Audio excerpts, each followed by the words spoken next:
नमस्कार साथियों, आज मैं आपको राधिका रमण प्रसाद सिंह की कहानी कानों में कंगना सुनाने वाला हूं। इस कहानी का प्रकाशन 1913 ईस्वी में इंदु पत्रिका में हुआ था। यह एक बहुत ही मार्मिक कहानी है। इस कहानी में लेखक ने प्रेम और वासना के बीच के भेद को स्पष्ट करने का प्रयास किया है। तो आइए सुनते हैं इस कहानी को। किरण, तुम्हारे कानों में क्या है? उसने कानों से चंचल लट को हटाकर कहा। कंगना। अरे, कानों में कंगना? सचमुच दो कंगन कानों को घेर कर बैठे थे।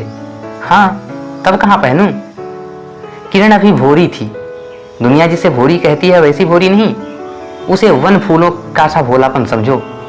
नवीन चमक के फूलों की भंगी नहीं, विविध खाद या रस से जिसकी जीविका है, निरंतर खाट छाट से जिनका सौंदर्य है, जो दो घड़ी चंचल चिकने बाल की भूषा है, दो घड़ी तुम्हारे फूलदान की शोभा। वन के फूल ऐसे नहीं, प्रकृति के हाथों से लगे हैं, मेघों की धारा से बढ़े हैं। चटुल दृष्टि इन्हें नहीं पाती, जगतवायु इन्हें छूती नहीं। यह सरल सुंदर सौरभमय जीवन जब जीवित रहे तब चारों तरफ अपने प्राण धन से हरे भरे रहे, और जब समय आया तब अपनी मां की गोद में झड़ पड़े। आकाश स्वच्छ था, नील उदार सुंदर। पत्ते शांत थे। संध्या हो चली थी। सुनहरी किरणें दूर पर्वत की चूड़ा से देख रही थीं। वह पतली किरण अपनी मृत्यु सैया से इस शून्य निविड़ कानन में क्या ढूंढ रही थी, कौन कहे? किसे एकटक देख रही थी, कौन जाने? अपनी लीला भूमि को स्नेह करना चाहती थी, या हमारे बाद वहां क्या हो रहा है इसे जोहती थी? मैं क्या बता सकूं? जो हो, उसकी उस भंगी में आकांक्षा अवश्य थी। मैं तो खड़ा खड़ा उन बड़ी बड़ी आंखों की किरण लूटता था। आकाश में तारों को देखा या उन जगमग आंखों को देखा, बात एक थी। हम दूर से तारों के सुंदर शून्य झिकमिक को बार बार देखते हैं, लेकिन वह स्पंदन निश्चेष्ट ज्योति सचमुच भावहीन है, या आप ही आप अपनी निरंतर लहरी में मस्त है, इसे जानना आसान नहीं। हमारी ऐसी आंखें कहां कि उनके सहारे उस निगूढ़ अंतर में डूबकर थाह लें। मैं रसाल की डाली थामकर पास ही खड़ा था। वह बालों को हटाकर कंगन दिखाने की भंगी प्राणों में रह रहकर उठती थी। जब माखन चुराने वाले ने गोपियों के सर के मटकों को तोड़कर उनके भीतर किलों को तोड़ डाला, या नूरजहां ने अंचल से कबूतर को उड़ाकर शाहजहां के कठोर हृदय की धज्जियां उड़ा दी, फिर नदी के किनारे बसंत वल्लभ रसाल पल्लवों की छाया में बैठी किसी अपरूप बालिका की सरल स्निग्ध भंगिमा एक मानव अंतर पर क्यों न दौड़े? किरण इन आंखों के सामने प्रतिदिन आती ही जाती थी। कभी आम के टिकोरे से अंचल भर लाती, कभी मौल श्री के फूलों की माला बना लाती, लेकिन कभी भी ऐसी बाल सुलभ लीला आंखों से होकर हृदय तक नहीं उतरी। आज क्या था? कौन शुभ या अशुभ क्षण था कि अचानक वह बनौली लता मंदार माला से भी अधिक मनोरम दिख पड़ी? कौन जानता था कि चाल से कुचाले जाने में, हाथों के कंगन को भूलकर कानों में पहनने में इतनी माधुरी है, दो टके के कंगने में इतनी शक्ति है। गोपियों को कभी स्वप्न में भी नहीं झलका था कि बांस की बांसुरी में घूंघट खोलकर नचा देने की शक्ति भरी है। मैंने चटपट उसके कानों से कंगन उतार लिया, फिर धीरे से उसकी उंगलियों पर चढ़ाने लगा। न जाने उस घड़ी कैसी खलबली थी, मुख से अचानक निकल आया, किरण, आज की यह घटना मुझसे मरते दम तक न भूलेगी।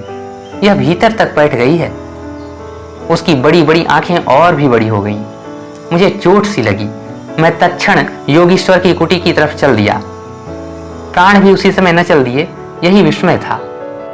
एक दिन था, किसी दुनिया में दुनिया से दूर रहकर लोग दूसरी दुनिया का सुख उठाते थे।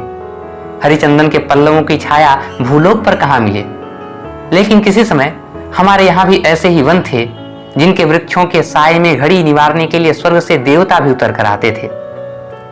जिस पंचवटी का अनंत यौवन देखकर राम की आंखें भी खिल उठी थीं, वहां के निवासियों ने कभी अमरतरु के फूलों की माला नहीं चाही, मंदाकिनी के छींटों की शीतलता नहीं ढूंढी, नंदनोपवन का सानी कहीं वन भी था। कल्पतरु की छाया में शांति अवश्य है, लेकिन कदम की छैया कहाँ मिल सकती है? हमारी तुम्हारी आंखों ने कभी नंदनोत्सव की लीला नहीं देखी, लेकिन इसी भूतल पर एक दिन ऐसा उत्सव हो चुका है जिसको देखकर प्रकृति तथा रजनी 6 महीने तक ठगी रह गई। शत शत देवांगनाओं ने पारिजात के फूलों की वर्षा से नंदनवन को उजाड़ कर दिया। समय ने सब कुछ पलट दिया। अब ऐसे वन नहीं जहां कृष्ण गोलोक से उतरकर 2 घड़ी वंशी की टेर दें। ऐसे कुटीर नहीं जिनके दर्शन से रामचंद्र का भी अंतर प्रसन्न हो। या ऐसे मुनीष नहीं जो धर्म धुरंधर धर्मराज को भी धर्म की शिक्षा दें। यदि 1-2 भूले भटके हों भी, तब अभी तक उन पर दुनिया का पर्दा नहीं उठा, जगन माया की माया नहीं लगी। लेकिन वे कब तक बचे रहेंगे? लोक अपने यहाँ अलौकिक बातें कब तक होने देगा? भव सागर के जल तरंगों पर स्थिर होना कब संभव है? ऋषिकेश के पास एक सुंदर वन है, सुंदर नहीं अपरूप सुंदर। वह प्रमोद वन के विलास निकुंजों जैसा सुंदर नहीं, वरंच चित्रकूट या पंचवटी की महिमा से मंडित है।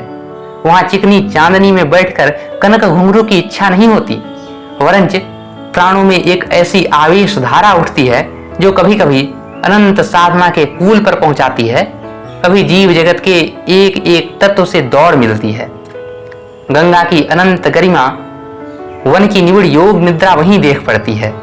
कौन कहे वहां जाकर यह चंचल चित्त क्या चाहता है, गंभीर अलौकिक आनंद या शांत सुंदर मरण? इसी वन में एक कुटी बनाकर योगीश्वर रहते थे। योगीश्वर ही थे। यद्यपि वह भूतल पर रहते थे, तथापि उन्हें इस लोक का जीव कहना यथार्थ नहीं था। उनकी चित्तवृत्ति सरस्वती के श्री चरणों में थी या ब्रह्मलोक की अनंत शांति में लिपटी थी। और वह बालिका स्वर्ग से एक रश्मि किरण उतरकर उस घने जंगल में उजेला करती फिरती थी। वह अलौकिक मायाबद्ध जीवन नहीं था, इसे बंधन रहित बाधाहीन नाचती किरणों की लेखा कहिए। मानो निर्मुक्त चंचल मलय वायु फूल फूल पर, डाली डाली पर डोलती फिरती हो, या कोई मूर्तिमान अमर संगीत बटोर कर हवा पर या जल की तरंग भंग पर नाच रहा हो। मैं ही वहां इस लोक का प्रतिनिधि था। मैं ही उन्हें उनकी अलौकिक स्थिति से इस जटिल मर्त्य राज्य में खींच लाता था। कुछ साल से मैं योगीश्वर के यहाँ जाता आता था। पिता की आज्ञा थी कि उनके यहाँ जाकर अपने सारे धर्म ग्रंथ पढ़ डालो। योगीश्वर और बाबा लड़कपन के साथी थे, इसलिए उनकी मुझ पर इतनी दया थी। किरण उनकी लड़की थी। उस कुटीर में एक वही दीपक थी। जिस दिन की घटना मैं लिख रहा हूं, उसी दिन सवेरे मेरे अध्ययन की पूर्णाहुति थी और बाबा के कहने पर 1 जोड़ी पीतांबर, 5 स्वर्ण मुद्राएं तथा किरण के लिए 2 कनक कंगन आचार्य के निकट ले गया था। योगीश्वर ने सब लौटा दिए, केवल कंगन को किरण उठा ले गई। वह क्या समझकर चुप रह गए। समय का अद्भुत चक्र है। जिस दिन मैंने धर्म ग्रंथ से मुंह मोड़ा, उसी दिन कामदेव ने वहां जाकर उनकी किताब का पहला सफा उल्टाया। दूसरे दिन मैं योगीश्वर से मिलने गया। वह किरण को पास बिठाकर न जाने क्या पढ़ा रहे थे। उनकी आंखें गंभीर थीं। मुझको देखते ही उठ पड़े और मेरे कंधे पर हाथ रखकर गदगद स्वर में बोले, नरेंद्र, अब मैं चला, किरण तुम्हारे हवाले है। यह कहकर किसी की सुकोमल उंगलियां मेरे हाथों में रख दी। लोचनों के कोनों पर 2 बूंद निकलकर झांक पड़ी। मैं सहम उठा। क्या उन पर सब बातें विदित थीं? क्या उनकी तीव्र दृष्टि मेरी अंतर लहरी तक डूब चुकी थी? वह ठहरे नहीं, चल दिए। मैं कांपता रह गया। किरण देखती रह गई। सन्नाटा छा गया। वन वायु भी चुप हो चली। हम दोनों भी चुप चल पड़े। किरण मेरे कंधे पर थी। हठात अंतर से कोई अकड़ कर कह उठा, हाय नरेंद्र, यह क्या?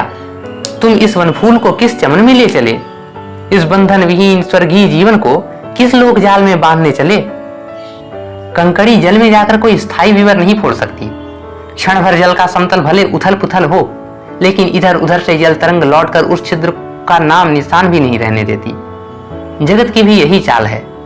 यदि स्वर्ग से देवेंद्र भी आकर इस लोक चलाचल में खड़े हों, फिर संसार देखते ही देखते उन्हें अपना बना लेगा। इस काली कोठरी में आकर इस कालिमा से बचे रहें, ऐसी शक्ति अब आकाश कुसुमी ही समझो। 2 दिन में राम हाय जानकी कहकर वन वन डोलते फिरे। 2 क्षण में यही विश्वामित्र को भी स्वर्ग से घसीट लाया। किरण की भी वही अवस्था हुई। कहां प्रकृति की निर्मुक्त गोद, कहां जगत का जटिल बंधन पास, कहां से कहां आ पड़ी। वह अलौकिक अद्भुत भोलापन, वह निसर्ग उच्छ्वास हाथों हाथ लुट गए। उस वनफूल की विमल कांति लौकिक चमन की मायावी मनोहारिता में परिणत हुई। अब आंखें उठाकर आकाश से नीरव बातचीत करने का अवकाश कहाँ मिले। मलय वायु से मिलकर मलयाचल के फूलों से पूछताछ क्यों कर हो। जब किशोरी नए सांचे में ढलकर उतरी, उसे पहचानना भी कठिन था। अब वह लाल चोली, हरी साड़ी, सर पर सिंदूर रेखा सजाती और हाथों में कंगना, कानों की बाली, गले की कंठी तथा कमर की करधनी दिन दिन उसके चित्त को नचाए मारती थी। जब कभी वह सज धज कर चांदनी के कोठे पर उतरती और वसंत वायु उसके आंचल से मोतिया की लपट लाकर मेरे बरामदे में बिखेर देता। फिर किसी किसी मतवाली माधुरी या तीव्र मदिरा के नशे से मेरा मस्तिष्क झूम जाता था और मैं चटपट अपना प्रेम चीत्कार फूलदान रंगीन चिट्ठी में भरकर जूही के हाथ ऊपर भिजवाता या बाजार से दौड़कर कट की गहने या विलायती चूड़ी खरीद लाता। लेकिन जो हो, अब भी कभी कभी उसके प्रफुल्ल बदन पर उस आलोक आलोक की छटा पूर्व जन्म की सुख स्मृति चली आती थी और आंखें उसी जीवंत सुंदर झिकमिक का नाच दिखाती। जब अंतर प्रसन्न था, फिर बाहरी चेष्टा पर प्रतिबिंब क्यों न पड़े। यूं ही साल 2 साल मुरादाबाद में कट गए। एक दिन मोहन के यहाँ नाच देखने गया। वहीं किन्नरी से आंखें मिली क्या, लीन हो गई। नवीन यौवन, कोकिल कंठा, चतुर चंचल चेष्टा, वह मायावी चमक। अब चित्त को चलाने के लिए और क्या चाहिए। किन्नरी सचमुच किन्नरी ही थी, नाचने वाली नहीं, नचाने वाली थी। पहली बार देखकर उसे इस लोक की सुंदरी समझना दुष्कर था। एक लपट जो लगती, किसी नशे से चढ़ जाती। यारों ने मुझे और चढ़ा दिया। आंखें मिलती मिलती मिल गईं और हृदय को भी साथ घसीट ले गई।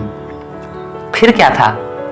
इतने दिनों की धर्म शिक्षा, शतवत्सर की पूज्य लक्ष्मी, बाप दादों की कुल प्रतिष्ठा, पत्नी से पवित्र प्रेम एक एक करके उस प्रतिप्त वासना कुंड में भस्म होने लगे। अग्नि और भी बढ़ती गई। किन्नरी की चिकनी दृष्टि, चिकनी बातें घी बरसाती थीं। घर बार सब जल उठा। मैं भी निरंतर जलने लगा, लेकिन ज्यों ज्यों जलता गया, जलने की इच्छा जलती रही। 5 महीने कट गए, नशा उतरा नहीं। बनारसी साड़ी, पारसी जैकेट, मोती का हार, कटकी कर्ण फूल, सब कुछ लाकर उस मायाकारिणी के अलग तक रंजित चरणों में रख दिए। किरण हेमंत की माल की बनी थी, जिस पर एक फूल नहीं, एक पल्लव नहीं। घर की वधू क्या करती। जो अनंत सूत्र में बांधा था, जो अनंत जीवन का संगी था, वही हाथों हाथ पराये के हाथ बिक गया। फिर ये तो 2 दिन के चकमकी खिलौने थे, इन्हें शरीर बदलते क्या देर लगे। दिन भर बहानों की माला गूंथ कर किरण के गले में और शाम को मोती की माला उस नाचने वाली के गले में सशंक निर्लज्ज डाल देना, यही मेरा जीवन निर्वाह था। एक दिन सारी बातें खुल गई। किरण पछाड़ खाकर भूमि पर जा पड़ी।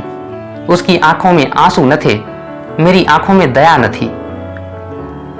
बरसात की रात थी, रिमझिम बूंदों की झड़ी थी। चांदनी मेघों से आंख मुनव्वल खेल रही थी।